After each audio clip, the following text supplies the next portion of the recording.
Coming to you from the My Little Falls studio, here in beautiful Little Falls, New York, it's your host, Scott Kinville, and another episode of Marty's Illegal Stick. Hey, what's up, hockey fans, and welcome to episode number 44 of Marty's Illegal Stick, recorded here on September, 22nd, I think, 2021, 21st. I'm all confused all right off the bat. This is not a good sign, guys. Hey, at least I had the week right. I guess. Yeah. The month right, too. Well, hey, and the year. So stop being technical. Anyways, this is going to be a really fun show, guys. I've been looking forward to this one for a while. But before we bring our guest in, I'm going to bring, of course, our panel in, our trusty blue ribbon panel, if you will. As always, to my right is my father, Leo Gump Kinville. Gumper, how are you? Oh, not too bad, but I think I'm going to change my name to Mute. I guess my mic's not working. Your mic's working now. Oh, there you go. Okay. I'll go back to Gump. Well, you know what? It's the power of your mouth. I mean, that just kind of radiates off. Yeah. How about where I got that from? Okay. Well, it wasn't for me. Joining us via satellite, as he always does, it's not just the little things, it's the professor. It's Jeremy Roberts. What's up, buddy? How you doing, brother? Not too bad. How you been? Good. Well, of course, you're not going to be there for our first game this Saturday, but I'll let you know how it goes. No, I was thinking, I wonder if they're going to have the Live Barn feed up. Maybe I'll watch it on Live Barn. I hope not. I don't. I was thinking. I was looking at it today. I'm going, wow. I forgot I still had the Live Barn feed through Clinton. So maybe I'll check it out and see if it's up. Yeah. Well, you're not telling me you're having a bad season already that hasn't even started yet. Well, it's the first game, so let's. Okay. All right. Yeah. We don't get any preseason, so. Yeah, we've been in preseason for a long time. If we, the open skates, all the open skates that we have. Yeah, well, maybe you, but yeah, I got lazy over the summer. By the way, I'm talking about our beer league hockey team. But anyways, and to my left is our trusty producer, who's getting a little anxious over here because we've been having some technical difficulties to start, but that's okay. He'll figure it out. I figured that out. Dave the Save Warner. What's up, buddy? Oh, jeez. It's been a long day. I see that. And it's been a long year, obviously, because you just informed us you're now a Texas Stars fan. Yep. I give up. Wow. Yep. The season hasn't even started yet, Dave. No, that's why. Doesn't that make sense? He's getting ready. Oh, boy. Yeah. I mean, it could be Tom Wilson, right, Jeremy? Hey, I would definitely take Tom Wilson over the Buffalo Sabres anyway. Oh, boy. And I'm going to bring our guest in. So as everybody knows that the Utica Comets and the New Jersey Devils have signed a 10-year affiliation agreement, with the Comets being the Devils AHL team, of course. And so we, up here in upstate New York, we have basically have to get used to a whole new lineup of players. And I'll tell you, the Devils have some exciting prospects coming through their system. And I'm going to bring in the host of the Devil's State of Mind podcast. It's Mr. Neil Villapiano. Neil, how are you? I'm doing great, man. Thank you so much for having me on.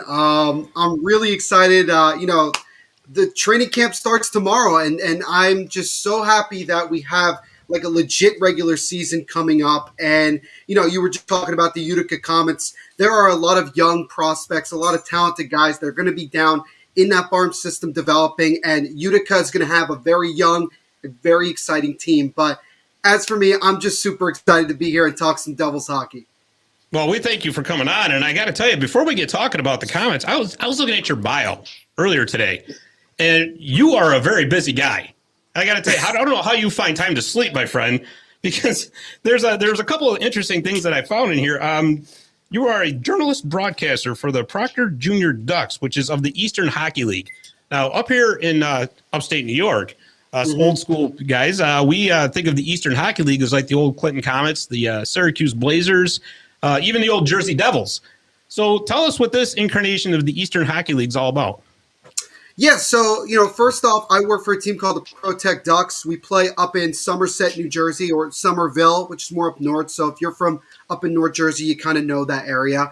The Eastern Hockey League is just another junior hockey league for kids who are looking to try to, make a jump to playing college hockey, or even obviously get opportunities in higher junior leagues like the Ontario Hockey League, Western Hockey League, QMJHL. It's just another place for guys to play hockey and to get noticed, to get more film and things like that. And it's one of the tougher, and it's one of the top leagues in North America. We have a lot of really good teams. In the Eastern Hockey League, there's just so many talented players that have come through the system, and I'm just lucky that I get to broadcast one of those teams and get a chance to see them. We actually had our first game last Friday night. We won 4-3 against the New York Apple Corps. So that was an exciting game in overtime. That's awesome. Yeah, so it was a good start to the year, and many more games to come during the season. But that's the Eastern Hockey League. A lot of kids, 16, 17, 18, 19-year-old kids trying to get noticed by colleges and other junior teams, and just continuing to try to live the dream of one day, hopefully, being a professional hockey player. That is so cool. Is there anywhere on the internet we can maybe catch a game or two, or? Yeah, you can check out all of our games on hockeytv.com. So if you have a subscription, which I believe at the moment is about $30 a month, you could just check out not just our games, but any games that are on there. Our games are all going to be broadcasted on Hockey TV, whether we're at home or on the road. We end up only doing the home games, but obviously I'll be able to go check out a couple of the road games since they'll be a little bit closer to where I'm from. But if you have a hockeytv.com subscription, just look up Protect Ducks and you'll find our games. Very cool. That is awesome. Very cool. So let's shift gears here and let's talk about the Devil's State of Mind podcast. So I'm assuming that you're a native of New Jersey, being a Devils fan, right? Now, like one of those weird people like me who live in upstate New York and like the LA Kings. I will admit that, full disclosure, Devils fans, I don't hide nothing on this show. So, but anyways, so tell us a little bit about that. Yeah, so I've grown up my entire life, born and raised in central New Jersey. And for anybody who is from Jersey, yes, central Jersey does exist. And anybody who says it doesn't is lying through their teeth. It does exist. I'm from a town called Little Silver, New Jersey, to be exact. And, I've been a Devils fan basically since the time I started watching hockey, which I was about 8 or 9 years old. So I was, alive for the Cups in both 2000 and 2003, but I was not conscious. So I kind of act like a fan that has never seen my team win the Stanley Cup. I have been fortunate enough to see my team make the Cup Finals, but after some, let's call it questionable calls in Game 6 against a certain team in black and white, the team was not able to come back from down 3-0 to win the Cup, but it happens. It happens. Listen, but, take it whenever you can get it. right. Like you just say, you live by the ref, you die by the ref. That's right. But yeah, I've been a Devils fan my whole life. I've been going to so many games, and now I get the opportunity on a daily to talk about this team and be very passionate about it. Very, very cool. That's awesome. So how did you get started with the Devil's State of Mind podcast? That's a great question. So go back to, I would say, more or less March, April timeframe of 2020, right at the beginning of the pandemic.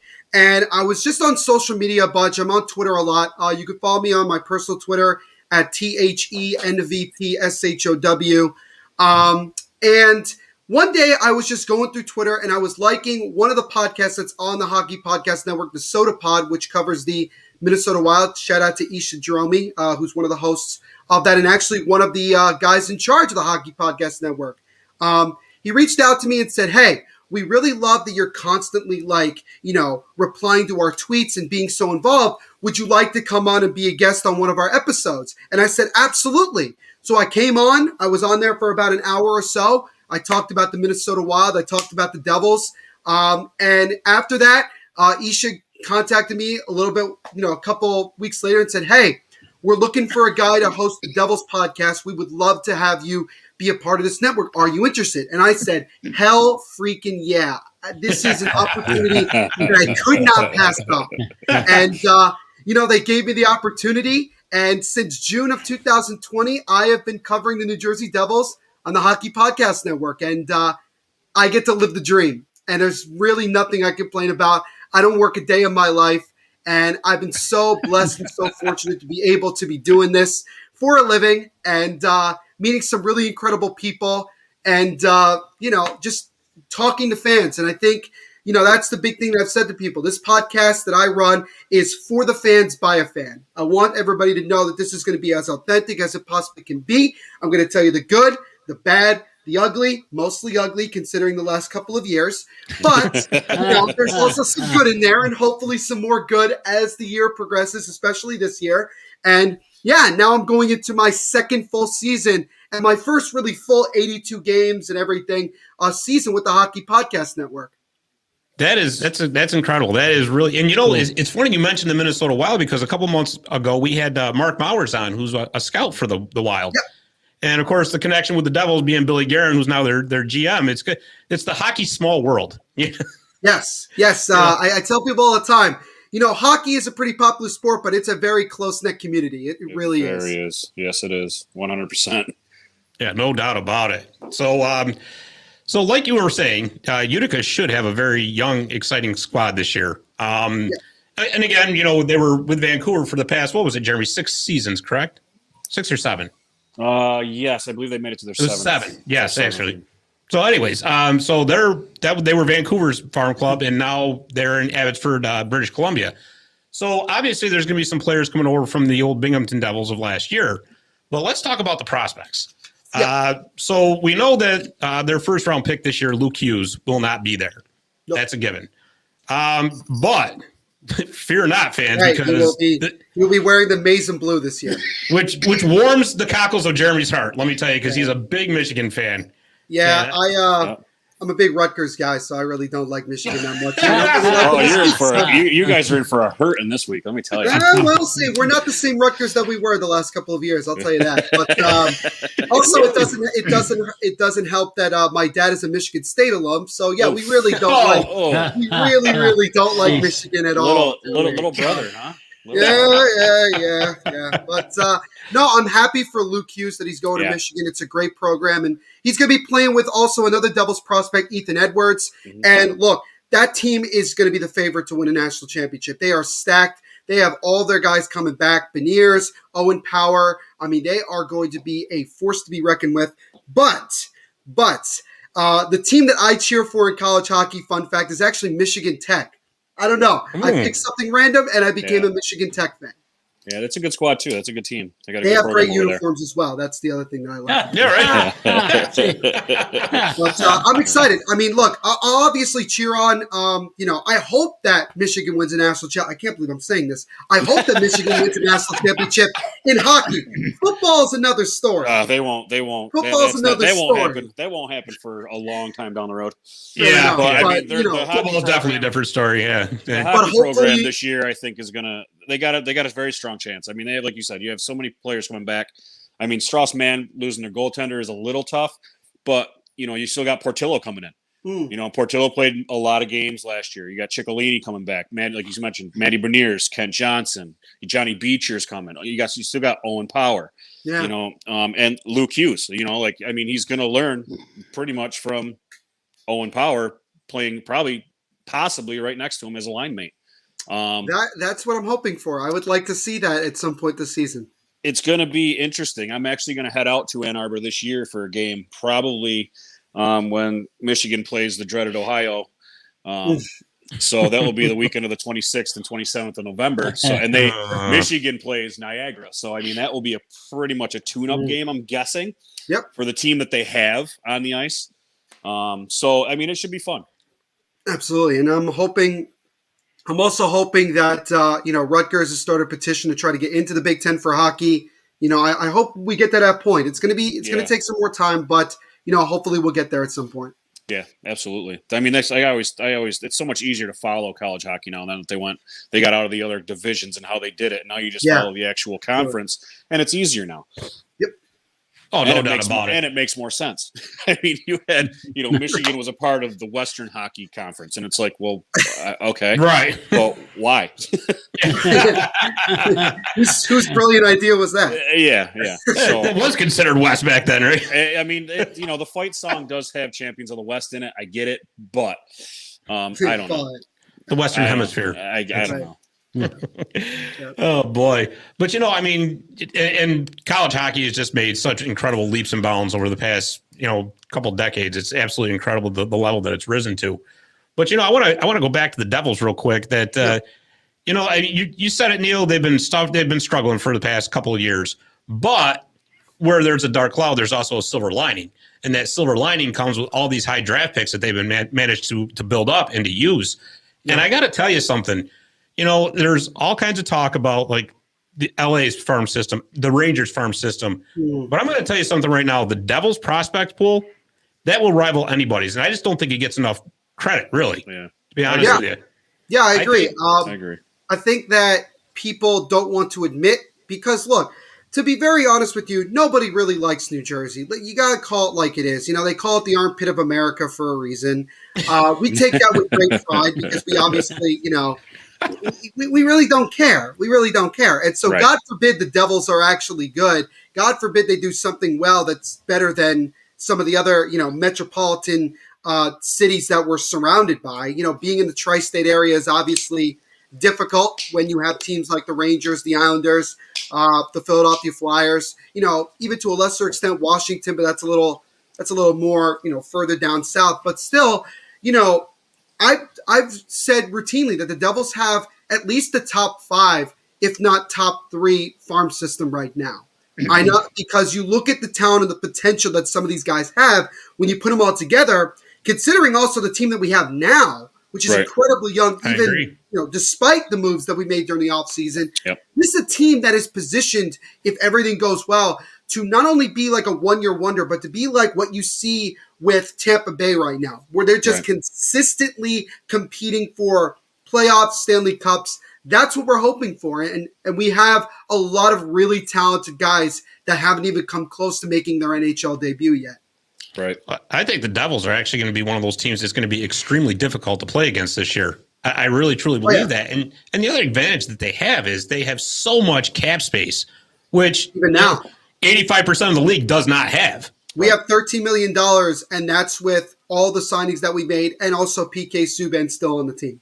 Sure. So that tells you, again, just how well we've been able to basically use this cap space and over time use it wisely. And now we're going to have something like $20+ million next year, before we do anything else. That just shows you that we are in a good position long term. I got to tell you, you were talking on your show the other day, or well, actually, it was last week, about the possibility of PK getting traded and stuff like that. But I'm going to tell you something. Yeah. Looking at the cap space that they have, everybody keeps talking about Vladimir Tarasenko wanting out of St. Louis, and nobody talks about New Jersey being a possibility. In my mind, and this is just me, and this is not any kind of reports or anything like that. This is just me shooting my mouth off, more or less. Yeah. I wonder if it would be worth it for New Jersey to take a run at him. Why not? I think you bring up a very right. You bring up a very good point. And actually, I will confirm that the Devils for a while during this offseason were heavily interested in Vladimir Tarasenko. The only thing that they were one of the 3. They were one of the 2 or 3 teams consistently that were calling St. Louis about it. The only thing is that because of his injury history, and he's played only 35 games in the last 2 years, the Devils were not so 100% willing to give up valuable assets for a guy that. Do we know he's 100%? Right. Can he get back to the level or even close to the level that he once was? And also, you look at it and you say to yourself this. The Devils are one of the few teams that could take on his entire contract for the next 2 years, and it's not really a big deal. But the opportunity to sign Tomas Tatar to a lesser contract for a guy that we know is going to be still the same player that he's been in with Vegas, with Montreal, teams like that, it was easier to make that move. If Tomas Tatar wasn't there, I think the Devils would have pulled the trigger on a trade. That's the way that I look at it. They could circle back. I think that there's going to be a lot of teams that will circle back once the season starts and we start seeing where St. Louis is, where Tarasenko is. And if the Devils are in a position where it makes sense, they might make a move. Tom Fitzgerald, the GM of this team, is not going to make a move just to make a move. Every move is calculated. Every move has a reason that it's being made. And he won't do it. He won't make a move to hurt this organization. He's going to do what makes the most amount of sense. Even if the fans don't 100% agree, he will make the right move. So getting Tarasenko would be great if we're getting at least half the player that he once was. Sure. But I'm kind of happy right now the Devils kind of dodged that bullet altogether. Okay. I mean, that makes sense too. I mean, I was just thinking along the lines that, like you said, the Devils can easily absorb his entire cap hit, which brings the asking price down because St. Louis, you Incredibly. can't have your cake and eat it too. If you want somebody, if you want to, have to retain half the salary, obviously the price tag goes up. But if you want to completely get rid of his salary, well, then guess what? You're not going to get a first-round pick or a second-round pick. You're going to basically have to take what you can get, But anyways, Yeah, I think that was basically what Fitzgerald did. I think he might have made an offer and said, "Look, you really don't have much say in this negotiation. You can take what we give you, or you cannot." And that's the thing. I think that St. Louis was trying really hard to wait till the last second to try to make a deal with anybody, and it didn't end up happening because he just doesn't have a lot of value considering his injury history. Right. Sure. And the $7.5 million cap hit does not help either. But that's why they're going after certain teams that will look at him. I mean, we talked about it last week. Where do you think he could end up? And it's almost like, well, what team can actually afford him? Right, exactly. Sure. But what team of the teams that can't afford him, do they need him? Yeah. Do they want to take that risk? And like Neil said, with that injury history, you don't want to just sign a guy just to sign a guy. You don't want to sign just the name and that's it. You don't want to do that. No, especially not with at all. With a team like New Jersey that is young, and I mean they know what they have, but they haven't defined what they have yet, and they need that definition. So why bring in somebody that may not work with the chemistry that they already have? Right. Well, I'll tell you though. So to switch gears from Tarasenko, I want to talk about some of these prospects that we've been salivating over talking about, and the one that I compare the most, and the one that I'm most excited to see is Alexander Holtz, because I think he, in some ways compares to Tarasenko. So, being an upstate New Yorker, tell us a little bit about Alexander Holtz, and will we see him in Utica, do you think? For sure. I will say right off the bat that I think there's a 50-50 shot because when you look at the way that he played over this past weekend on the top line with the Devils, Prospects Challenge, and he played alongside Nolan Foote, who played in the NHL this past year, and also Dawson Mercer, who again is, you look at Holtz, he's definitely number one on the Devils prospect chart. Dawson Mercer's right behind him. I mean, these are the top two guys that we have in our system. Alexander Holtz likes to shoot the puck a lot. He is a goal scorer through and through. When he said that he models his game after Alexander Ovechkin, I think I almost fell over my chair because I'm like, I mean, if we're getting the next Alexander Ovechkin, who all he does is stand on the left side on the power play and scores 50 goals a year, yeah, I'll take that. I will absolutely take it. I don't think anybody would say no. I don't think so. But he's a young kid, incredibly young, super talented. Tremendous attitude. And that's another thing that I think Fitzgerald does a great job at as well, because he's not only evaluating these players from their hockey sense, but also their character. And a lot of kids that we have in the system are tremendous. With Alexander Holtz, it's simply this. Can he possibly make the team, the New Jersey Devils, out of camp? I think there is a possibility. Do I think it's likely? Probably not, because, yes, he played 8 games last year in the AHL with Binghamton and playing on NHL ice. I think he needs more time down there. I really do. I'm not saying he has to be down there the whole season, but it would be nice for him to really get a full amount of games to kind of go from there. And look, it's not like the Devils desperately need him to come up right now. We have a pretty good team, particularly in the top 6 right now. So we're not really in need. It could change depending on how things go, injuries, and everything in between.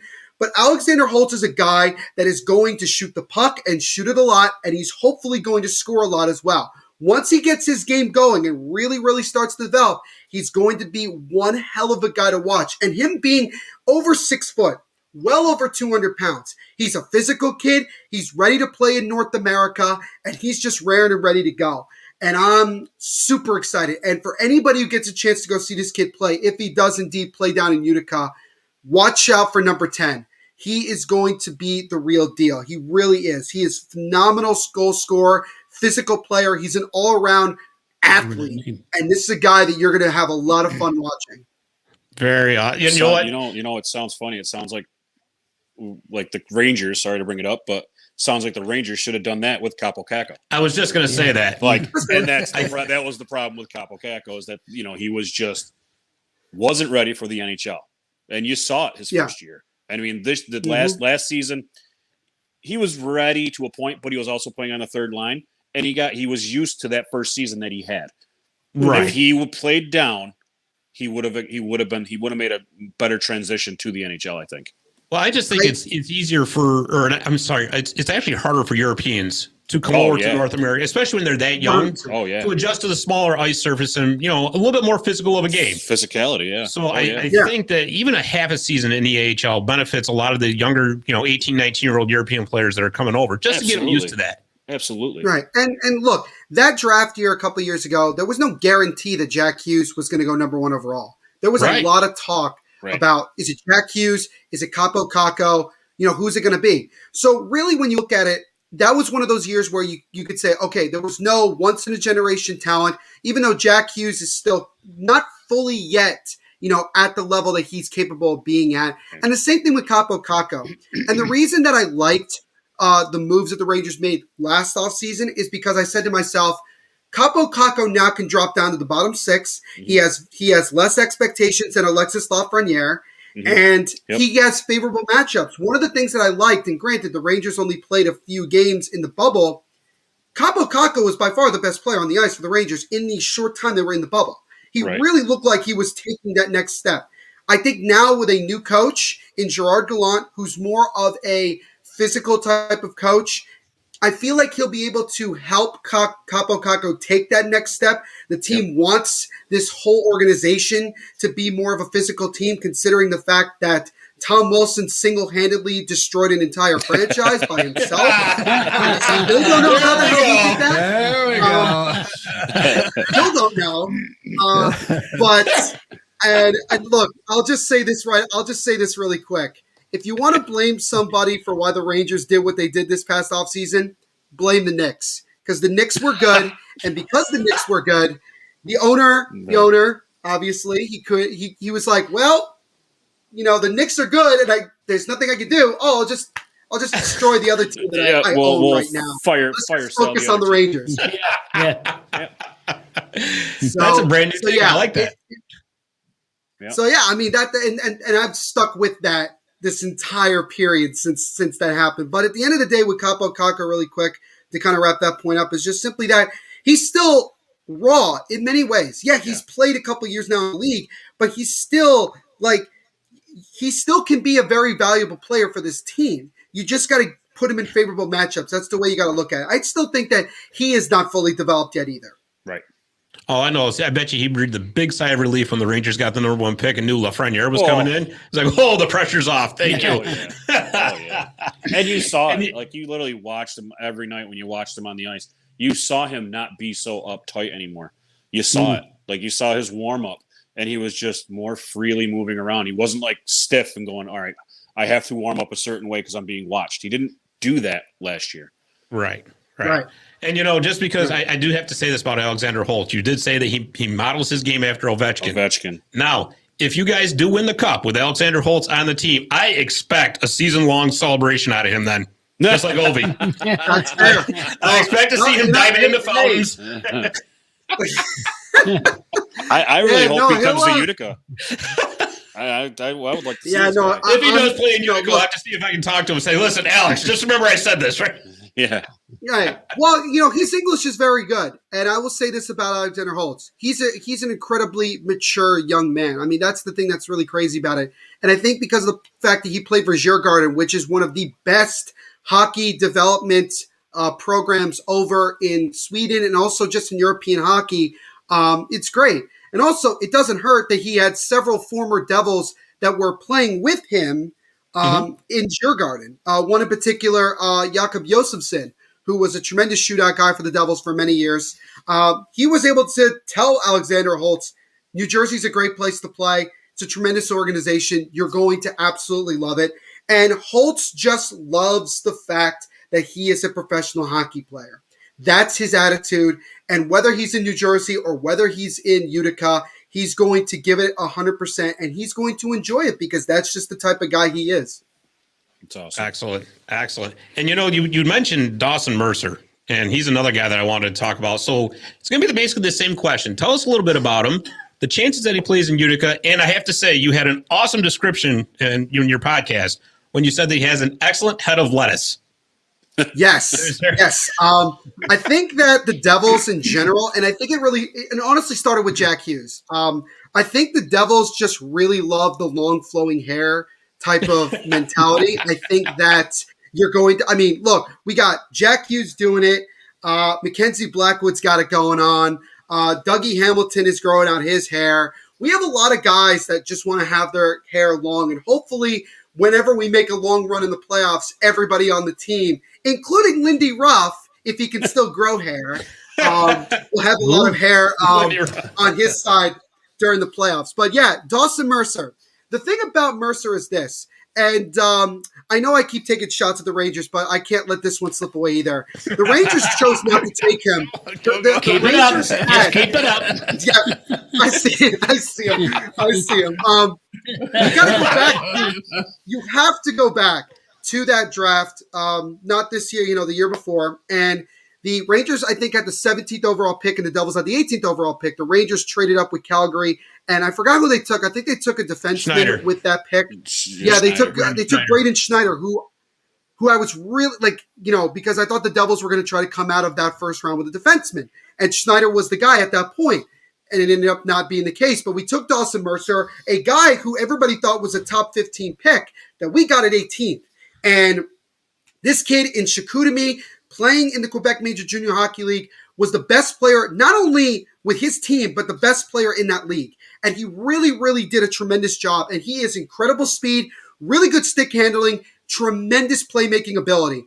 And I will tell you this right now. If anybody had the chance to watch these two prospects games and even some of the practices that this kid had this past week, holy moly, is this kid ready to go. Whoever develops in Chicoutimi in the Quebec Major Junior Hockey League should be hired by an NHL team as soon as possible, because this kid comes in and is lighting the house on fire. Now, granted, he was playing against kids his age, but at the same time, he looked like a seasoned veteran. He looked like he had been there for a long time, and he was by far the best player on our team the entire weekend. And now he's going to go into training camp with a belief that he can actually make the team out of training camp. So again, just like with Holtz, I would say he's a 50-50 shot.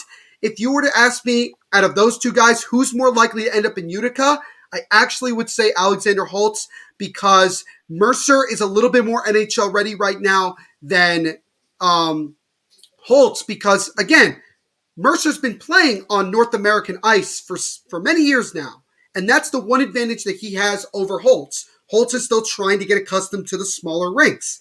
But Mercer is a guy that could be a huge energy guy, a guy that could be, our next Blake Coleman with just a little bit more offensive firepower, a guy that could just be tremendous with his speed. This is a guy that, regardless of whether he's in Utica or New Jersey, a lot of people are going to enjoy. And that's the thing I'll say to Utica fans. If he's down there, he's going to be the fastest player on the ice every single game. He is that quick. Wow. Yeah, you know what it is about Chicoutimi, right? They've got one of the coolest team names in all of sports, the Sanguines. The Sanguines, yes. I'm still voting for the Kraken. Yes. I'm sorry. It's still a Kraken thing. The Kraken is still popular with still many number people. one. Yeah, well, that's your opinion. Only team without an S at the end. I know. Only team, they were like, no, we're not going to be the Krakens. We're going to be the Kraken. Yeah. Yeah, we're going to change the game. Just one of them's enough. Yeah, really. Oh, boy. And you had mentioned Nolan Foote earlier. Yeah. And just ironically enough, I believe he came over in the Blake Coleman trade, correct? That is correct. He was, along with the first round pick, he was the main prospect that came over in that trade. Now, he's a monster. Yeah. Big guy. What's he, like 6'4", I think, right? He's 6'3" right now, but he's like 6'5" on skates. Like he's a lot taller on skates. You get a couple inches. Even myself at 5'11", I look like I could play in the league with the skates that I wear. But no, he's are those high heeled skates? Exactly. Yeah, right. Right. I get the. I have the super high skates. Yeah. But Nolan Foote takes after his dad. Adam Foote, who obviously a lot of people know, and physical player himself. That's what Nolan Foote is. And Foote Foote only played, I think, about 8, 9, 10 games or so with the team towards the end of last season. But he actually ended up getting a couple points, his first NHL goal. He was pretty good in the short time he was with us. He's a guy that I think, out of the three guys that we've talked about, is probably the most likely to make the team because of the fact that he has that experience. He knows what needs to be done. He knows what Lindy Ruff wants. And he knows the guys on the team. Chemistry is such an important thing in hockey that, he already has chemistry with the majority of the guys on the team. So he's going to be able to have a better start. But then again, he might also end up in Utica because we do also have some PTOs, some guys that are coming in on tryout contracts that could very well beat him out, or they could end up in Utica. We do not know. We will see what happens over the next couple of weeks. But Nolan Foote is a guy that, look, he's not going to be a top 6 player, but he's a guy that could be a third checking line type of player who can be physical, who can get you some really grimy points, and is really particularly good on the penalty kill. As a forward, a guy who's really good with his stick, able to clear the puck and get it out. I think that's a guy that we need. Look, not every prospect you have is going to be, the second coming of Alexander Ovechkin or Wayne Gretzky or whatever. But That's you right. do also have prospects that can fill other roles that make your team way more balanced. You look at, I know I keep bringing it up, but look at Tampa Bay. Tampa Bay has a lot of guys that are on their bottom 6 that were drafted and developed by the organization that just fit that role. You're constantly looking for guys that can fit every single possible role you have on your team. And Nolan Foote could be a guy that could be more of a guy that we expect to be a physical player, a checking player, even an energy player, but is somebody that could definitely get us some points without a doubt. And he's still one of our higher prospects because of the potential that he has. And that's just kind of shows you what he can be. So, again, another guy that could potentially be down in Utica, but I would say he probably has a more likely shot of ending up with the Devils once the season starts. And, that's a fantastic point you make about prospects because it's so true. I mean, there's a lot of people that think that all these they're all top 6. It's like, well, wait a second. There's only 6 spots in that top 6. Right. And you mentioned Tampa Bay. Well, Tampa Bay didn't start winning cups until they had an actual third line that did what it was supposed to do, right? Instead of trying to be an extension of the first line, you have to have a checking bottom 6, and you have to be tough, and that's when you win. Right there. So that's absolutely a valid point. Yep. And so speaking of monsters that came over for trades for you guys, so I want to talk about Kevin Ball, who came over in the Taylor Hall trade. Now, he's even bigger than Foote. I think I read he's 6'6", 240. 6'7". 6'7". Okay, well, there you go. He's 6'7" and 6'9" on skates, or maybe even 7 foot, depending on how you look at it. Oh man, does he have theme music when he comes on the ice like WWE too? I mean, you know what? I was thinking about it. I'm trying to figure out, what type of theme song he would have. I think you gotta take the Undertaker walkout song and you gotta put it with Kevin Ball because he's that intimidating. I mean, look, Kevin Ball is a guy that when the Devils got him, we looked at it and we said, we have literally no idea who this kid is. We don't know what he's going to bring to the table. All we know is that he's really, really damn tall. And he just adds on to the amount of Ottawa 67s that we have, which we have already confirmed that basically at this point, the Ottawa 67s of the OHL are another farm team for us because we just draft literally every player that they have. But Kevin Ball is a guy that what is shocking about him is that you would think he's more of a defensive defenseman, considering how big his frame is. He's over 200 pounds. He's physical. He's actually more of an offensive defenseman. He says that he's had to work on his defensive game, which is kind of like, wait, you're that big and you still have to work on your defensive game? Which is kind of like, what happens when he's at like full maximum power? Like, are we getting the next Zdeno Chara here? Like, what is going on? I mean, this guy is tremendous, and he played with New Jersey towards the end of the year. Look, whether he's in Utica or New Jersey, he's going to be recognized. You're going to see him. He takes up your entire TV screen. He takes up your entire TV screen. That's how big this kid is. And, once he gets going and once he gets fully developed and especially works on his defensive game a little bit more, he's going to be so intimidating to play against on the opposition, even if he plays New Jersey. Because now, if if I were Tom Wilson, I know he likes to scrap. I don't know. I don't know if he wants to scrap with a guy that's several inches taller than he is. I don't know. But no, we don't have Ryan Reeves, unfortunately. Look at how Jerry. He loves it. I need to know how tall he is.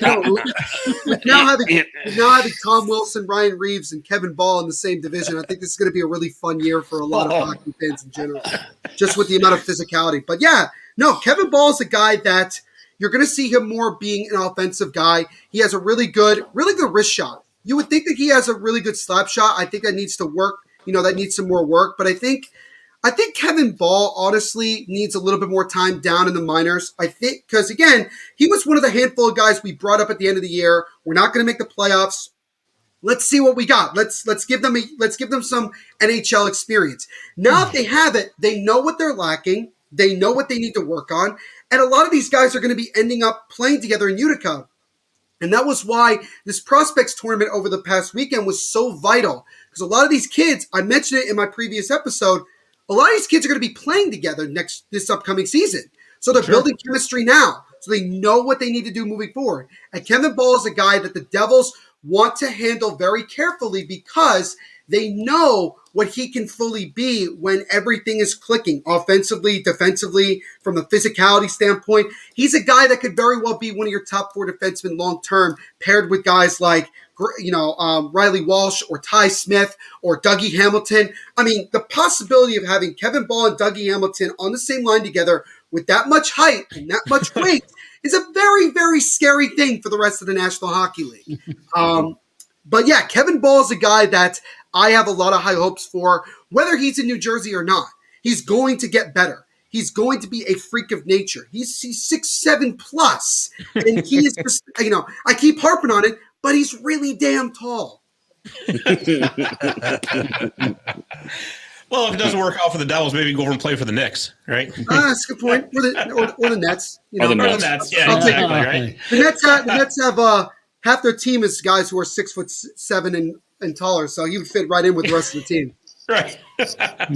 Okay, let's do a little rapid fire here. So I'm going to go through the 3 more prospects. Sure. And just let me know real quick what you think and if they'll end up in Utica. Yep. So Chase Stillman, Graham Clark, and I hope I'm saying this name right, Shakir Mukhamadullin. All right. Yes. A lot of people have gotten Shakir's name wrong. I think it's been pronounced. Probably I just did too. It's been pronounced about 30 different times since he got drafted, so we're just getting to that point. We'll get there. I'll start with Shakir really quick. Not going to be in Utica. He's playing still in the KHL with UFA. He needs another year over there before he comes here. I would say next year he probably ends up with Utica. He's a long-term project guy, a guy that could be more of a depth defenseman moving forward. Graham Clark. If anybody's listened to my podcast before, you know that I am the biggest Graham Clark fan of all time. This kid is phenomenal. This kid is going to be one of the most underrated prospects we have. He has a lethal shot. He's an offensive guy. He really, really likes getting in front of the net and being physical and getting those grimy, dirty goals. This is a kid that is maybe a half season away from getting into the NHL. He's that close. That's the way that I look at it. So I think he'll end up in Utica to start the year, but I don't think he stays there long term. That's the way I look at it. And Chase Stillman. The thing about him is that he probably will most likely end up in Utica. I think there's like a 95% chance he ends up in Utica because this is a kid that's a physical player. He takes after his dad, who was also a very physical player back in his day. He's a guy that is expected to be a Blake Coleman-like player long-term, and he's just going to need time to get acclimated as a professional hockey player. So he's going to have a year to play with Kevin Dineen down in Utica and go from there. So I would say all of those guys at one point or another, 2 of them this season, the other one, at least, definitely going to next year, will all be in Utica. Boy, what a heck of a guy to learn from, too, as far as being a hard-nosed player who can find the net, huh? Kevin Dineen. Yeah. Great hire by that. And we really like that hire. We really, and the funny thing about it is that we didn't even fire our head coach. We just promoted him to, a player development type guy. And Kevin Dineen, with the resume that he has, both in the NHL and also in the AHL, we hit the home run with this. And to bring him in, we know that he'll coach these guys the way that the Devils want them to be coached. And that's the thing. And we're excited to see Utica be a team that could be really, really fun to watch this upcoming season in the AHL. Oh, we hope so. We really do. Any other prospects we could be keeping an eye out for? Oh man, there's I gotta tell you, man, there's a handful of guys. I would say keep an eye on the goaltenders. Is Brodeur still around? Marty or Jeremy? Jeremy. Jeremy's actually with the Boston Bruins organization now. Okay. He actually played on Sunday against the Devils in the Prospects Challenge. He was with us last year. You know, we have a good enough goaltending development program as it is. But I would say keep an eye on guys like Nico Dawes and Akira Schmid. They're going to be battling it out to see who gets that other spot down in Utica. Scott Wedgwood is most likely going to be the other guy down there because we have Jonathan Bernier now. And, you know, Akira Schmid is a guy that was the best goaltender for his team and in his league last year.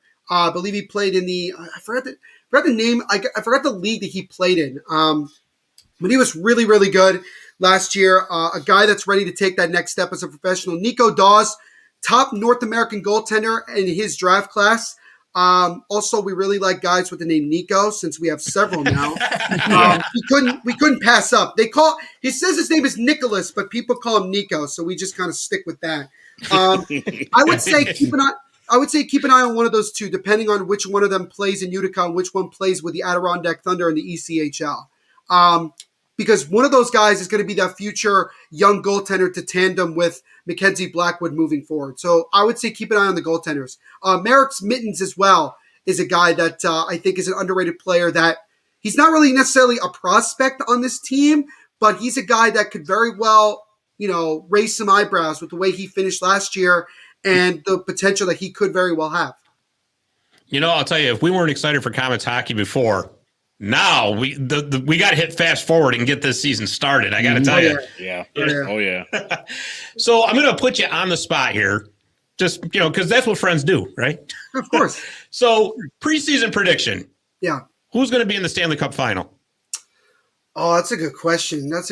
You know, I really want to say like Tampa, but I don't know. Like, I feel like the East got better this past offseason. Like, you know, obviously the Devils did really well, but we're just trying to make the playoffs. We're not even thinking about Stanley Cup this year. But I think when you look at it, I'm going to say I'm going to have Tampa.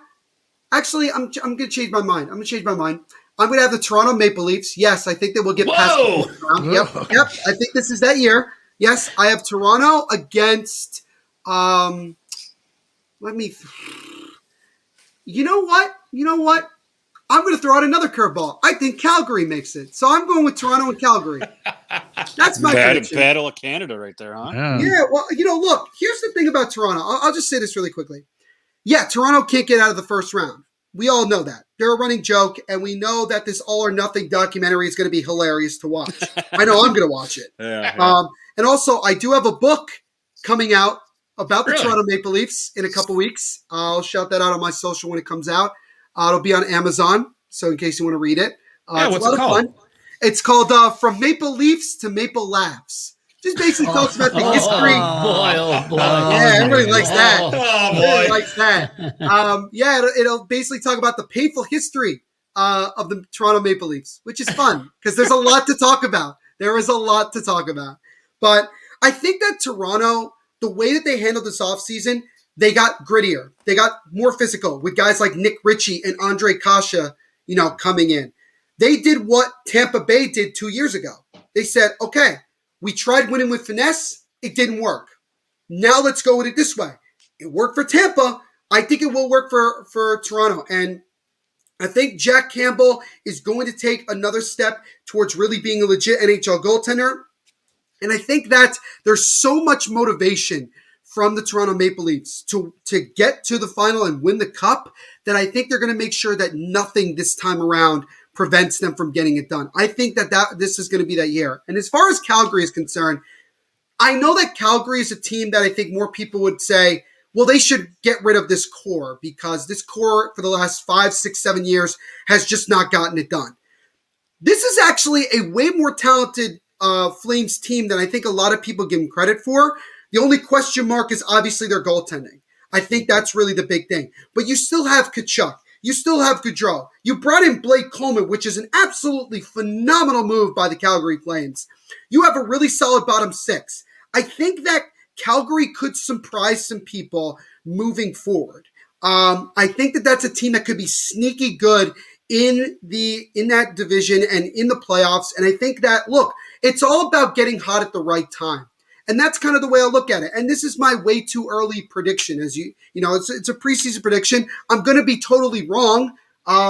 It'll be, for all we know, it'll be freaking Nashville against, I don't know, the Rangers. Right. I was going to, the Rangers.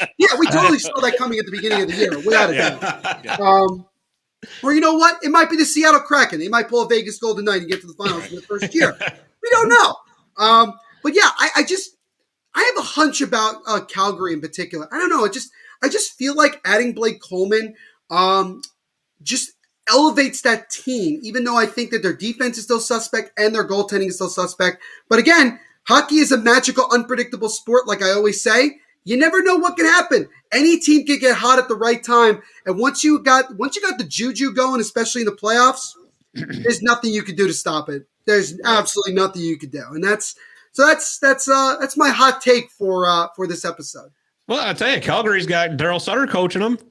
And they got former Comet Jacob Markstrom in net. I was going to say, the goaltending suspect, but you get Markstrom when he gets hot.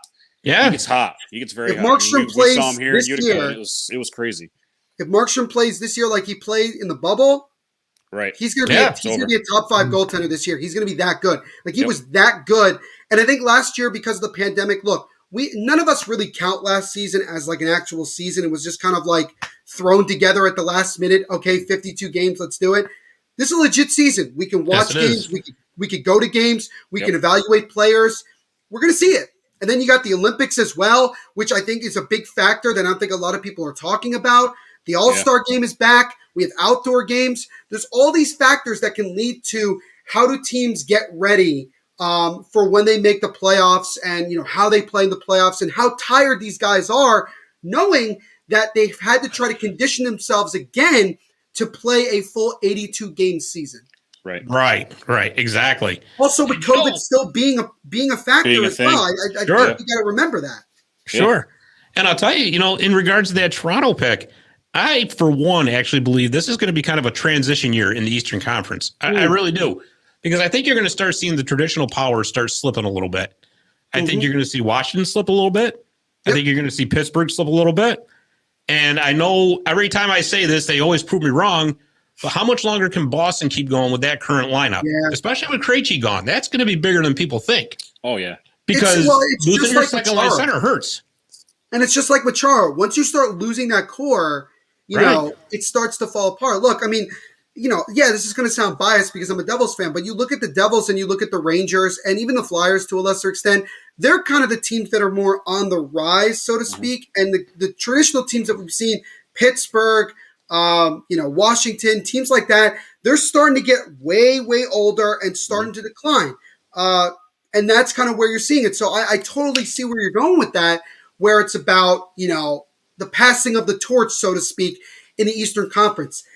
I think the Eastern Conference in many regards is wide open to see like who can make it. Yeah, Tampa's the big dog, but how much longer can they keep that going? Because with all the pieces that are now gone. Right, exactly. And there's a good chance that a guy like Stamkos might not even be on the team by the end of this season. Right. He might be out the door. And the salary cap, which has been proven before, means nothing apparently, considering that teams get away with murder at this point. But there was another team that I don't think people are talking about enough, and that's the New York Islanders. That's a team that could very well look. This might be that year that the Islanders finally get over the hump. They've gone to the conference finals 2 years in a row and ran into the Tampa Bay Lightning. It very well could. Look, and they brought in freaking Chara to play on their team.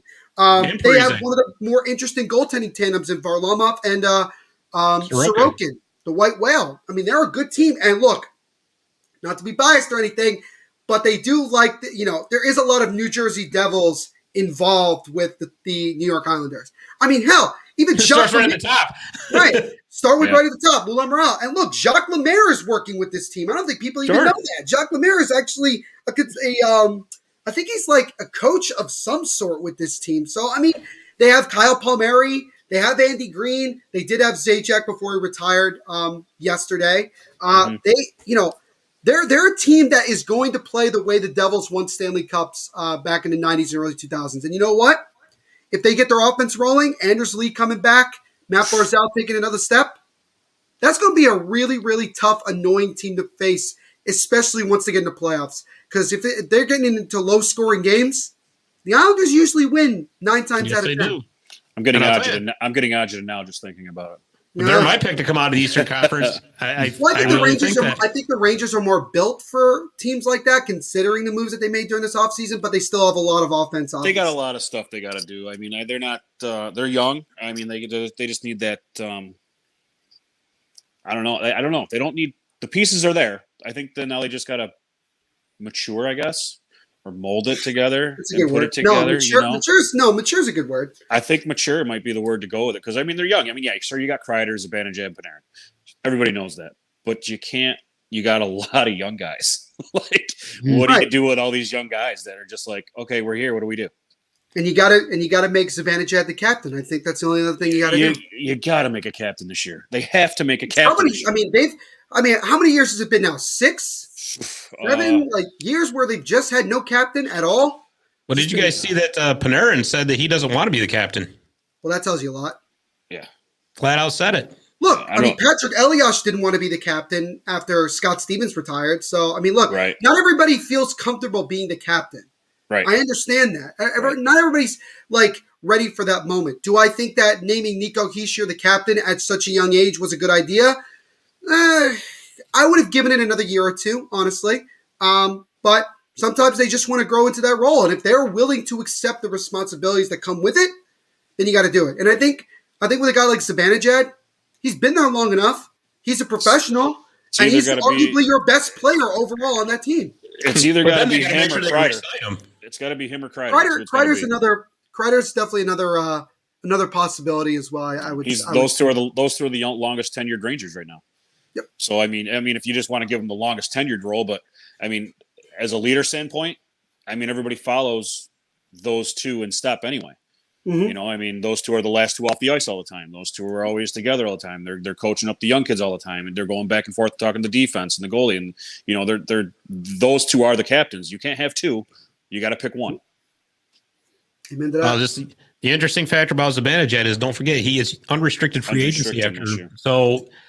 Great if you name him captain. Spend the money is the big. Boy, I tell you, they're going to be spending a lot of money bringing Fox back and Zibanejad, and it's going to be interesting to see. Oh, yeah. I will say that Adam Fox is one hell of a player, and they got him for a second-round pick. I know. Think about that. They got him for a second-round pick. They got him for a song and a dance. You imagine if they had Adam Fox still, and they had Dougie Hamilton still, and Sebastian Aho, and all those guys. I mean, we're talking about a team that could very well. I mean, look, they could still make a run, but I don't know. Giving Kasperi Kotkaniemi that much money for 1 year is kind of we were talking about that. But Mark Bergevin is very happy. Oh, he's laughing right now. He's like, "Oh yeah, you really got me back. Oh, ouch! Thanks for the first and third round pick." I mean, if he doesn't allow that to happen, he doesn't get Christian Dvorak. That's just reality. Right. He just doesn't get Dvorak. So I mean, look, worked out for him. Exactly, it did. Neil, this has been so much fun. This really has. You want to stick around for the rest of the show, or? Sure, man. I'm actually going to be jumping on a podcast talking about the NFL in about an hour. But yeah, I could stay. Okay, perfect. Well, I'll tell you what. We're going to segue into Breakaway Trivia. This is how we always end the first segment, and then we're going to go to our commercial break. But before we do that, Breakaway Trivia is brought to you by friend of the show, Jimmy the Iceman McNeil's children's book, The Red and White Zamboni Ice Machine. To order your copy, you can email Jimmy at mac_iceman@hotmail.com. So just because this is for you, Neil. This week's Breakaway Trivia question is, who is the New Jersey Devils all-time points leader? The answer when we come back. Visit My Little Falls and stay connected with the latest news, information, and events in the city and the area.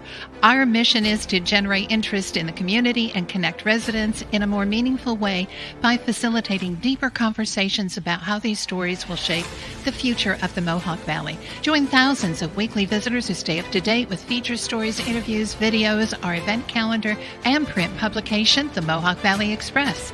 It's about timely local news, with the community, keeping citizens informed about important issues, telling about the people who live and work here, and giving locally owned businesses the opportunity to reach a very targeted audience of locals and tourists alike.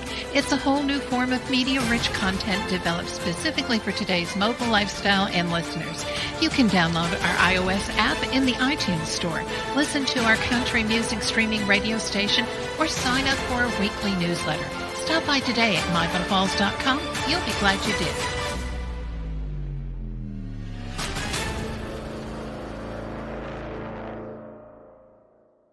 It's the ending of that commercial. I just figured it out. It's not just the music, it's the ending. Yeah, like just the ending. Love it. Love it. Okay. And you know what else I noticed too? Finally, you have a picture of the doctor of hockey in there. I do. One of our hosts that comes on sometimes is Keith Villapiano. He's in that commercial. You did that just for him, didn't you? Yeah, that was it. that's the story, and he's sticking with it. That's right. Actually, I have that shot of you now that I could slip in. No, we don't need to do that. Yeah, no, that when you were fighting the fire the other day. Oh, remember? okay. I thought we were talking about the street hockey. No, we don't want to embarrass you. No, but yeah, you could. I mean, that'd be pretty cool. The other one, yeah, sure. All right. I thought I'd slip a couple in there to see if you're watching. How can I not watch that? Attention. Right? That's the real question for trivia. Yeah, there you go. Yeah. Oh boy. Well, welcome to segment 2 of Hockey Hot Takes, and we're going to start it off like we always do with Breakaway Trivia's answer. But I'll give you guys the question one more time. And the question is, who is the New Jersey Devils' all-time points leader? Gump, we'll go to you first. I knew I was going to be first. I know Neil knows the answer, so. I knew I was going to. Excuse me. Don't die on us, Dad. Let me tell you something, Neil. My son, my loving son over here, he likes to get people like you on, who's a professional New Jersey Devil. And Thank you, sir. my son asks he questions that makes me look dumber than a shovel. But other than that, You got one. I got one. Episode 44, I got one right. Okay. I think you mentioned the guy's name earlier. I'm going to go with Bill Guerin. Okay. If not, I'm just going to say Kevin Todd because I like him. It's a good guess. Good guess. How about you, Professor? There's so many guys that I can think of. That's Between the trouble. Parisi, There's a lot of- Gomez, the one Zajac just retired, but I think his number was 26, and I believe that was Patrick Eliash. So, Dave the Save, Gretzky did not play for the Devils. Do you have a guess? Or because his answer every week is Gretzky, so it's or how? Yeah, okay, well, he didn't play for the Devils either. I know, so so I draw a blank at that. okay, well, Yeah. well, Draw Blank did not play for the Devils either. He did? So no. Not back in 67? I remember that. I drew a blank back then. No. Yeah, listen, is there a space launch you can be watching? Because that's I can do that.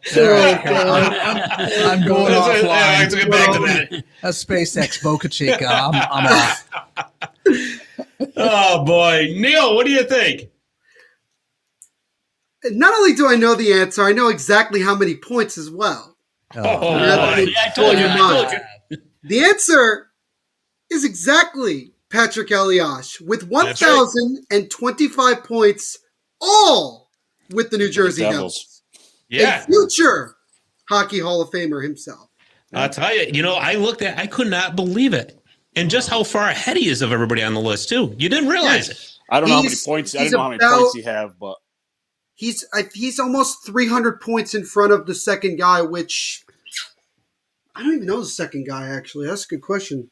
That might be, There you go, Scott. You should have said who was the second guy. Yeah, right. Who was the? right. No, yeah, you should have started with like who is the second, third, and fourth guys on there. No, but I know that Travis Zajac is third all time in points, so obviously it wasn't far off. John McClain, I believe, is the other. It's John McClain. Yep. I thought of him too. Which makes sense. I was only thinking. I mean, I threw it out there because I mean, Scotty Gomez, I couldn't go with because he wasn't. I don't remember him producing a lot. He was early on in his career, but he was right, and then he never kind a of big then he guy. plateaued, and then he got traded and he left. And then I was thinking, Went to the obviously Rangers. Zajac, Yep. Parise, on my birthday. another guy I was thinking of was Scotty Niedermayer. Yeah. It's not bad. But as what? I mean, he wasn't like Elias. I mean, Elias was everywhere all the time, scoring goals, giving the assists. 408 goals. I couldn't believe it. Holy. Fun fact about him, in his final game of his career against the Toronto Maple Leafs, I was there with my old man, and we saw him score his last NHL goal, which was also the last goal of that season for the Devils, considering the fact we didn't make the playoffs that year. But it was just really cool to see him because Elias is a New Jersey Devil for life. Played his entire career there. And again, when you look at just like the first three names, Elias, McLean, and Zajac, well, Zajac and McLean did also play for another team at one point in their career. But you look at it longevity-wise, they played the majority of their careers as New Jersey Devils. And that's where you got to give credit to Lou Lamoriello. He made people not only want to come to Jersey, but stay there as long as they did. Patrick Elias could have easily taken a really good deal from the New York Rangers. And Lou Lamoriello made sure that was not going to happen. He gave exactly what he wanted. And he stayed here. And Patrick Elias, I think a lot of people are surprised that he has over 1,000 points in the NHL. I think people don't realize how good of a player he was during that time. He was one of the best two-way wingers in the game during his period of time. Yeah. You know, I got an observation is more or less like a New Jersey Devil outsider. So, I mean, obviously the Rangers are pretty much the Devil's biggest rival. I mean, that kind of goes without saying, right? Right. I was always surprised that it doesn't seem like the Philadelphia Flyers are that big of a rival compared to the Rangers. And because, I mean, Philly's right across the border. We're right to across the south. the river. You know, We're right across the river. But Philly is right. I mean, they're south. Philly practices in New Jersey. Yeah. At least they did. They do. They still do. Do they? I mean, that's that always kind of like, wow, okay. I mean, maybe because there's not the playoff hatred history of like the 94. You have the 1995 and 2000 Eastern Conference Finals. You know, Philly blew a 3-1 lead in 2000, and Devils came back and won. I mean, there is some hatred there. But here's the thing: it's New York versus New Jersey, and they've been at each other's throats for many years. I mean, look.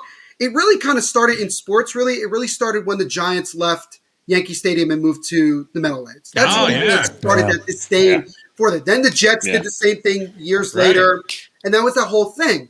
So when the Devils came to become very good, particularly starting in 94, and you had that arguably one of the greatest conference finals of all time. I don't think – it's definitely top five. It's definitely top five. With the amount of drama that was in it, you know, Mark Messier – calling Game 6, having a Joe Namath moment. Mm-hmm. You know, Stephane Matteau, who ironically his son became a New Jersey Devil many years later. You know, scoring that infamous goal. And yeah, I mean, there aren't that many moments in playoff history between these two organizations, but 94 and 2012 stand out the most. You know, 2012, Rangers are clearly heavily favored to win that series. You go to game 5 and Devils are up 3-0. Then the Rangers come back and tie it. Then Ryan Carter, who's one of my all-time favorite Devils of all time, he, scores the game winner. Devils win game 5. Adam Henrik, scoring that infamous goal in game 6. And I mean, there's just that rivalry. There's just that disdain between the two organizations and two fan bases. And look, a lot of Rangers fans live in New Jersey. I'm friends with several Rangers fans, unfortunately. What you do? This is what you do. It's look, I dislike Philly when it comes to football, being a Giants fan, so obviously don't like the Eagles. Right. As far as the Flyers are concerned, they have their really disgusting, horrible mascot, and that's about as much I can say. I still don't know what gritty. I don't know what gritty is. I still don't know. It's kind of like the Philadelphia Philly. Well, at least we know the fanatic. At least, but gritty, I think, actually symbolizes and embodies the Philadelphia people, which I think is saying a lot. Look. New York versus New Jersey is always going to be a rivalry, regardless of what it is. I mean, hell, you got two soccer teams that play Major League Soccer that are rivals. You got the New York Red Bulls and New York City FC, and they're rivals. The Devils and Rangers are always going to be rivals. And, with both of these teams being young and talented, this rivalry is going to take another major chapter moving forward. It's going to be fun moving forward. And it wasn't fun this past year, losing 4 in a row to the Rangers. That really sucked. And I think that, and I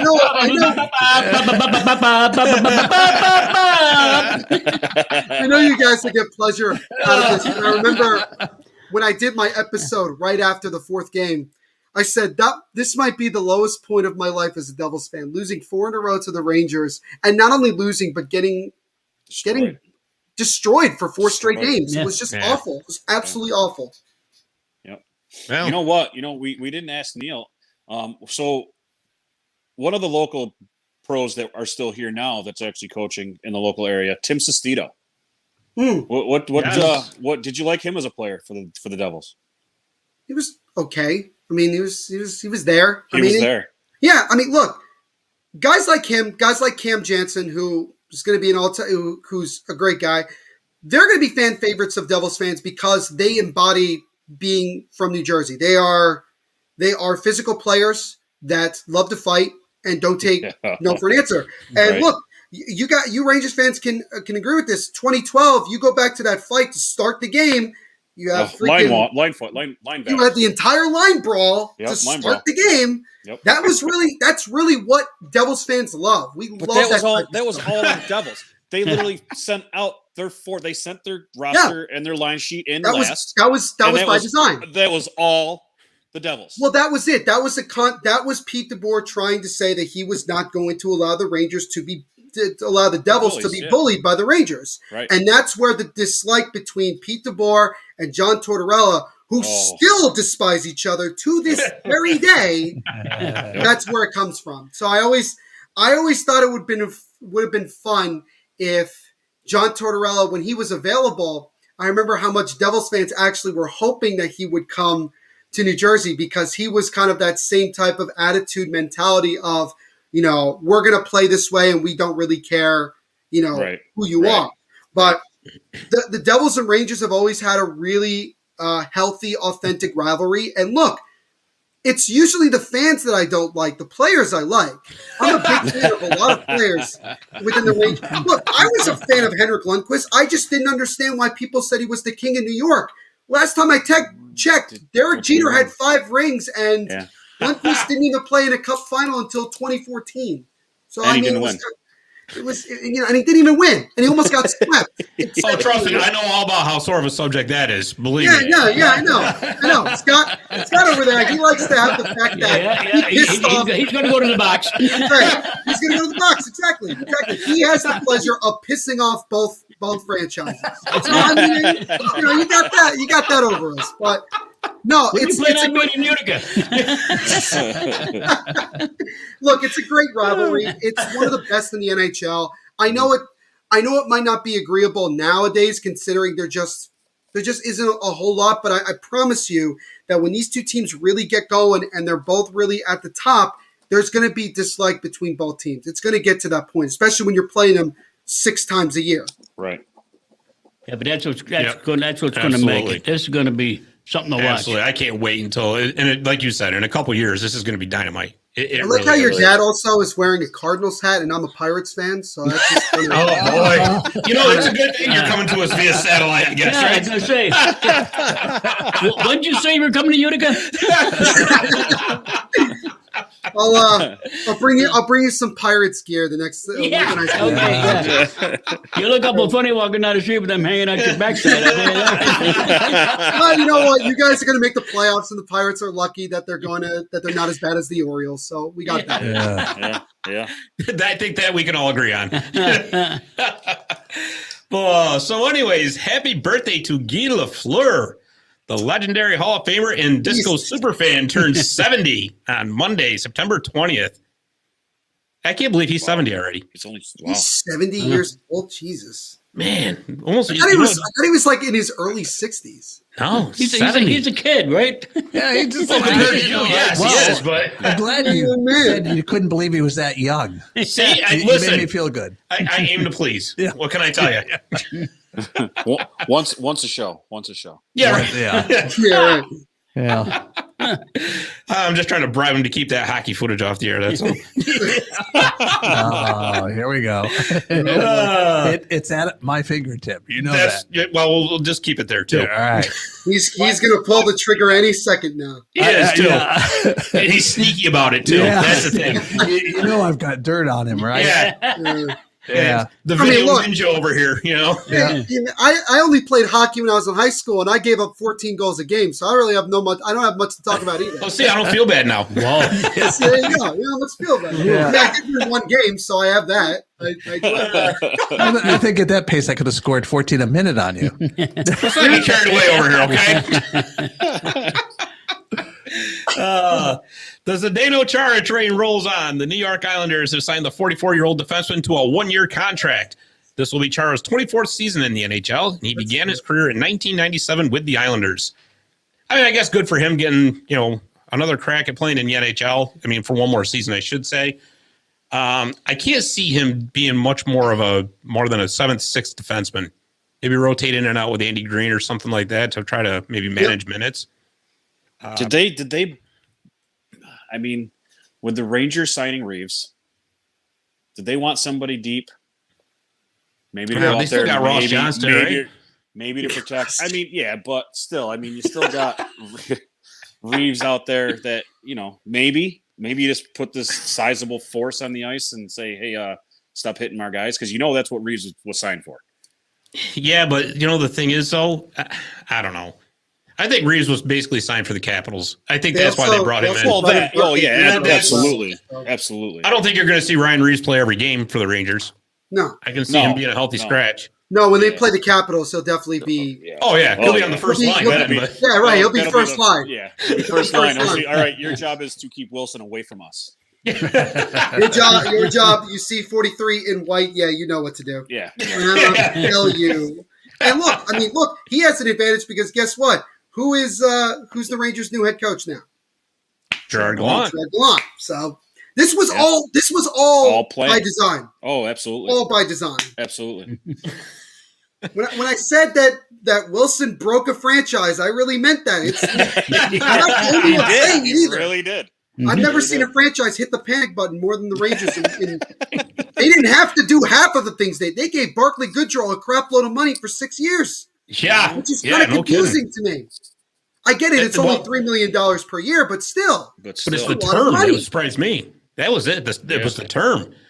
I mean, I'll just be interested to see. Because the Rangers and the Capitals are playing each other opening night, right. And they're going to brawl. I mean, that's going to happen, right? Right. This is not by design. This was just a coincidence. I'll be interested to see what happens if Wilson wins that fight. You know how we were talking about the Devils Rangers line brawl to start a game? It's going to happen again. Oh yeah, you're going to see it opening night. It's just going to happen. Yeah. You might as well just have Wilson and Reeves stay next to each other and then just go, all right, do you want to just do this just to get out of the way? Let's just do it. Let's get this out the way. So let's get the just have everybody else skate off the ice. Just leave those two right at center ice. Yeah. Ding ding. Okay, now we can play the rest of the game. No, I think that ought to mic them too. Yeah. Right? Couple of pros on them. You saw Reeves and you know that ESPN and TNT are going to have a field day with these two guys. Oh, yeah. They're going to have a field day. You can't mic if you're on prime time. The censor button's going to be going crazy. Oh boy! But I think it makes sense for the Islanders to bring in Chara, another veteran guy, a guy that he's not going to be asked to play top 4 minutes. He's going to, you said, a 6th, 7th defenseman, a guy who has experience and knows exactly what he needs to do. Mm-hmm. And I think he has a previous relationship with Barry Trotz in one way or another. I know that they both respect each other a lot. And look, this is classic Lou Lamoriello. He's just going to make a move like this because this is what he does. And I'm almost certain that it's going to work out. I think that Chara will be able to do it. I don't know if he's brought in necessarily to be a physical player, especially at his age, but I mean, he's going to be a net presence. You got that 8-foot freaking frame on him, so who knows what the hell he's, you know what I mean? Physical or not, he's still physical enough. It's nice that they brought back the picture from when he was first with the Islanders, the long flowing hair. Yes. The old fisherman uniform, which was a classic. It's great. Great. That'll be next. They got to bring the fisherman uniform back. Yeah. Yeah. Maybe. No. We'll see. We'll see. I don't know if ever all of my Islander friends would agree, but we'll see. No, I doubt that. But speaking of uniforms, the Kachina is back full time. Yes. The Arizona Coyotes have announced that the Kachina Coyote will be their primary logo this season, and that the uniforms will be very similar to the ones that they wore from 1996 to 2003. I got to tell you, I love this.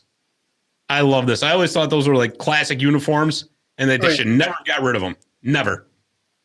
I couldn't stand those other ones that they had the with the coyote head there. Yeah. You ever notice with that head, it only had like 2 teeth. I don't think I paid attention to it that much. Yeah. I didn't. I mean, doesn't that kind of symbolize what the Coyotes have been since they got in the league, though? There you go. And that's exactly it right there. All talk and no bite. You know what I mean? Right.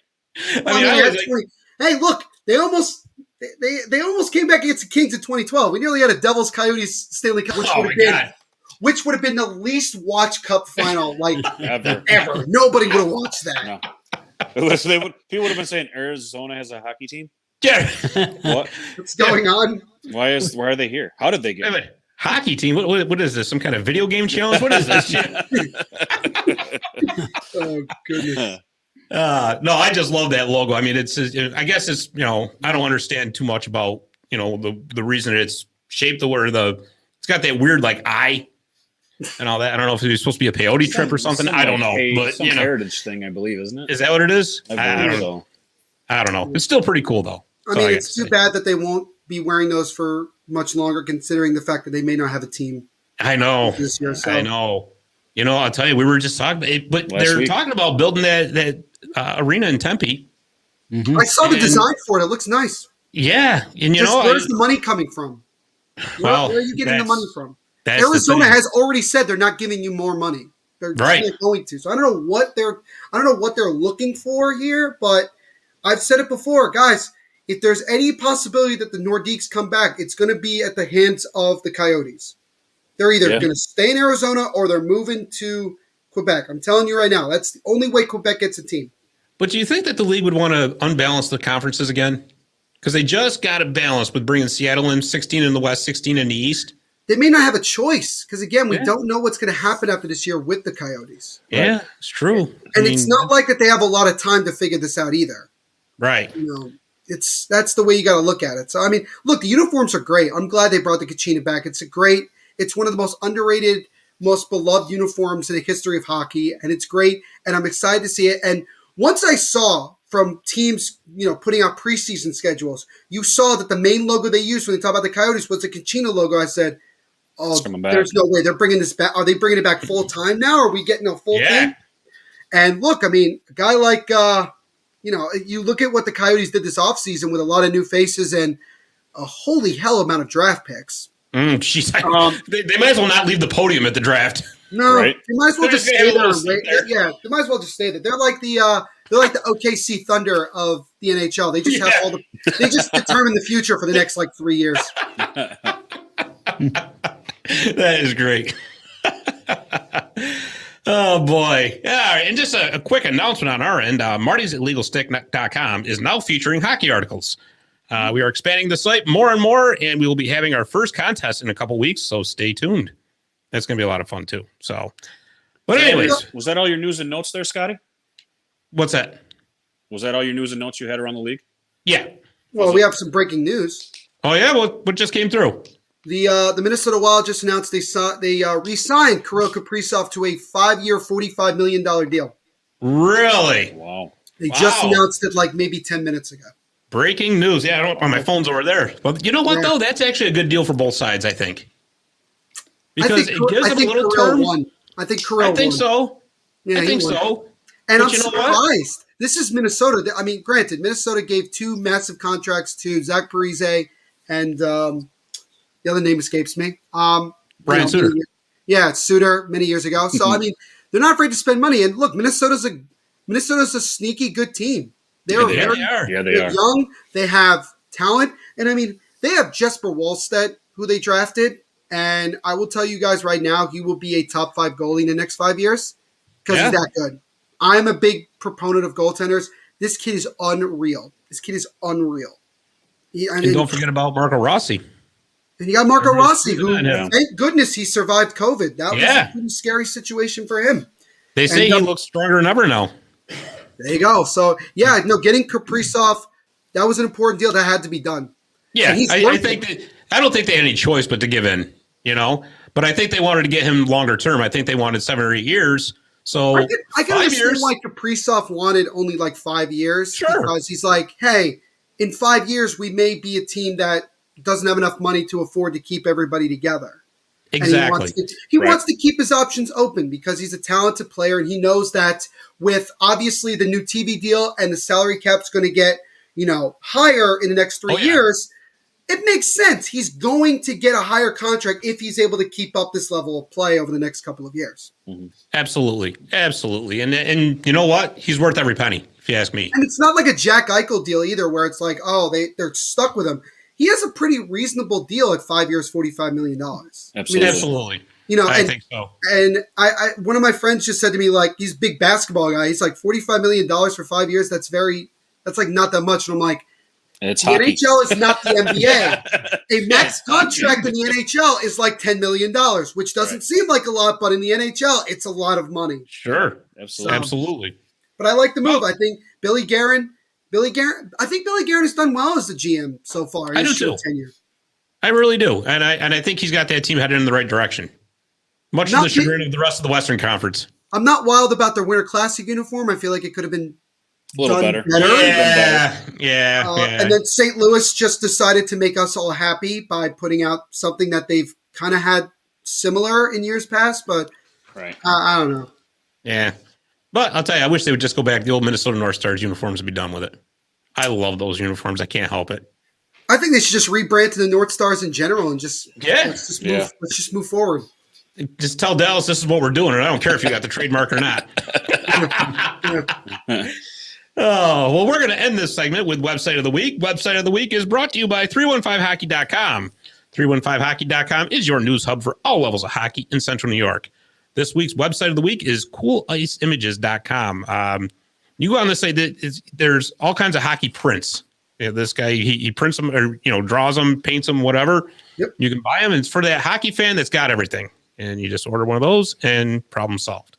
So anyways, we're going to go to our last commercial break. And when we come back, we're going to take a ride on that Zamboni Time Machine. We'll be right back. Yep. Need to find that gift for someone special? Visit Little Falls Presents at the Stone Mill and Canal Place. Stop by today to find unique artist work, t-shirts, coffee cups, gift towels, greeting cards, tote bags, koozies, and original oil paintings and prints. It's all about the art of the gift.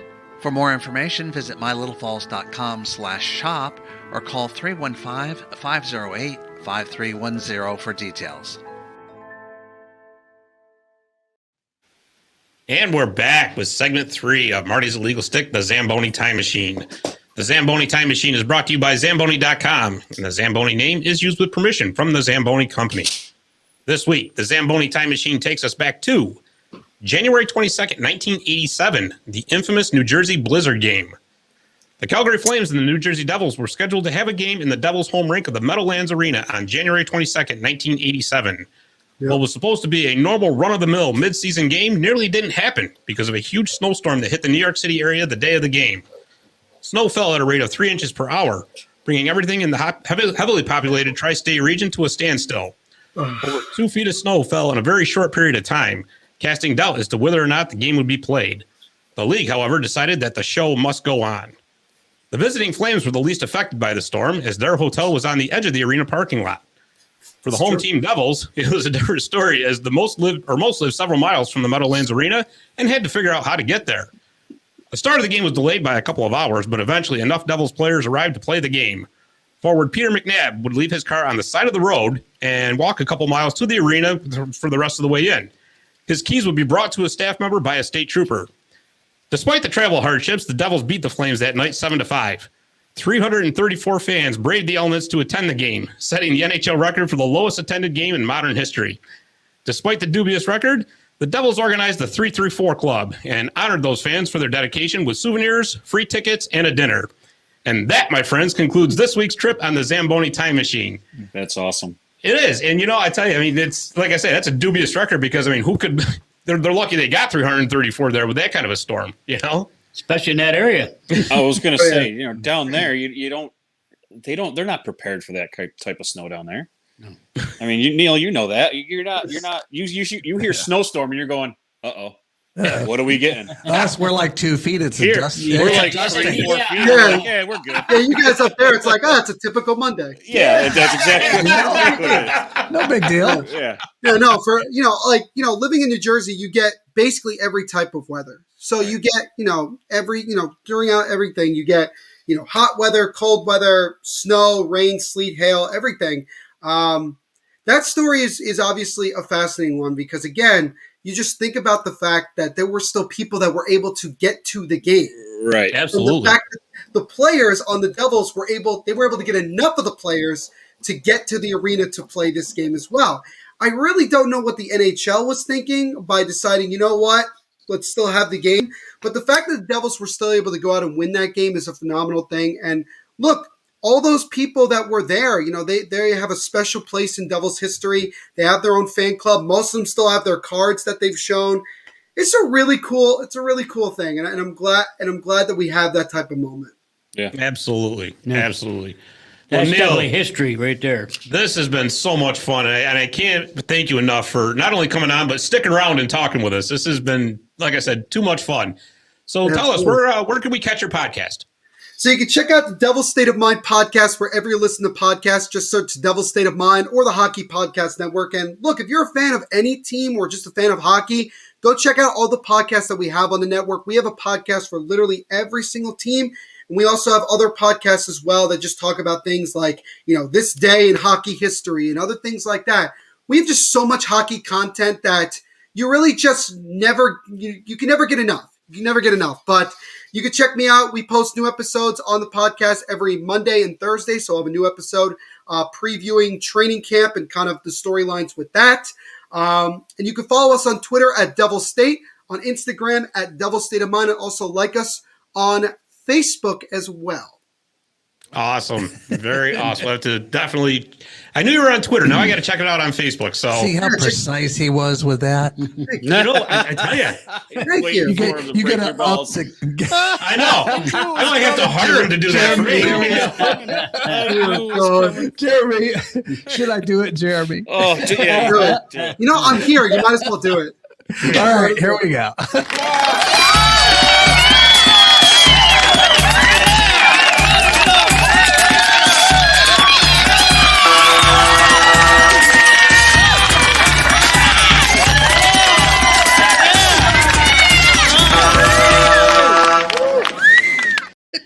Yep.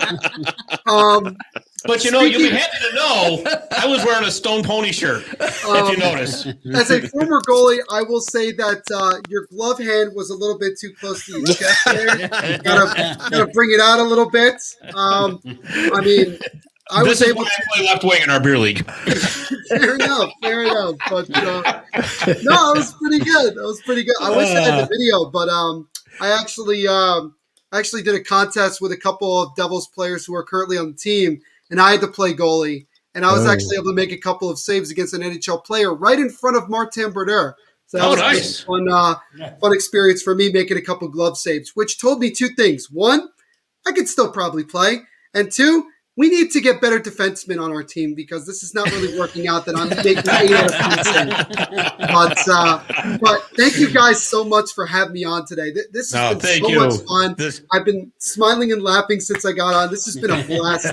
You guys are great. Thank you so much. Thank you for coming on. And you know what? We'll have to do this again sometime. This is absolutely. I so can much come fun. on and I can talk any team, anything about hockey. Just let me know. I'm always available. Absolutely. You're welcome back anytime, my friend. And thanks for coming on and taking the time to talk to us. No problem. All right.